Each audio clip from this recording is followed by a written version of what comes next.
the Republican Party, I don't even think it exists anymore. That's the MAGA party now. And the Democrats, they're sinking like the Titanic. I think the time is right for a third party. I think it should focus on economic issues. Leave all of these social issues alone and focus on the pocketbook. I truly believe that America is ready for a third party. I don't think the Republican Party, I don't even think it exists anymore. That's the MAGA party now. And the Democrats, they're sinking like the Titanic. So I think the time is right for a third party.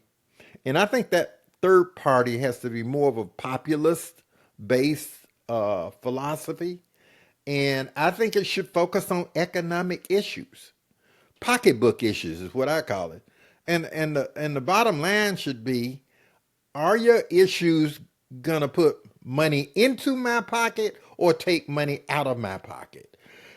Because I think people can understand that. I know a lot of people, because I talk to them all the time, just regular, ordinary, hardworking Americans who cannot make ends meet.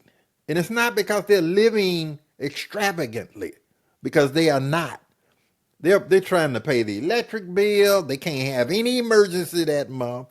And every now and then they may go out to a Longhorn's steakhouse maybe once a month and get them a meal for $50 for two people, maybe three people. But most folks they're just trying to make it.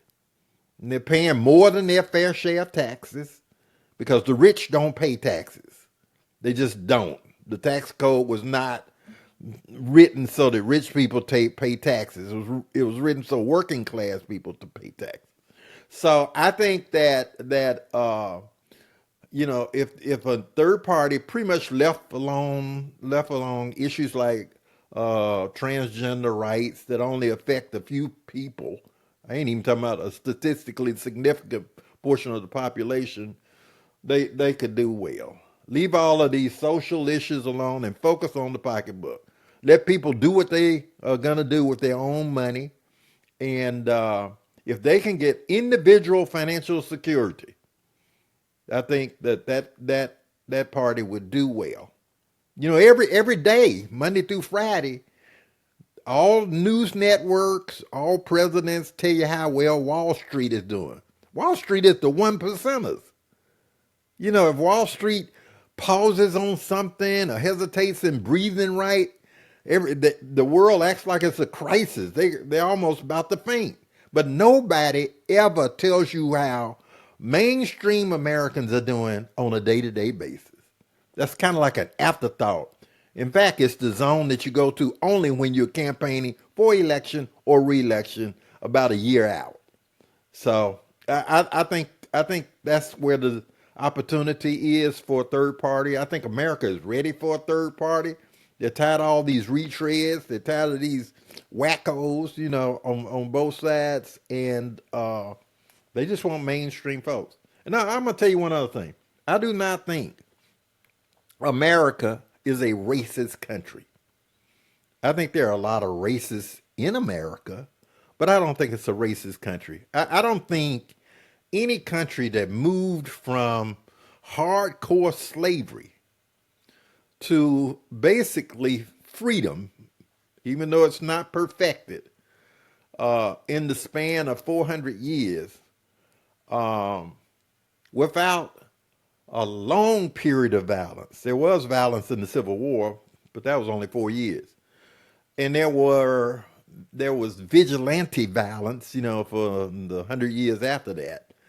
But mostly the transition from slavery to full citizenship was peaceful. It required struggle and a lot of struggle, but it was peaceful, not because the government ensured peace and protection, but it was because ordinary white people wanted for African Americans what they wanted for themselves.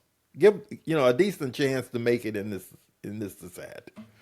So I just want to set the record straight on that. Now, there are politicians who offer you really nothing and who can only stay afloat by playing on decisiveness, exploiting, the worst fears in people, throwing spitballs that are full with racial stereotypes. So you can't stop that. You're just going to have that. And sometimes they inflame passions and sometimes they don't. But for every, racist white person, I can show you 10 who will treat you better than a black person.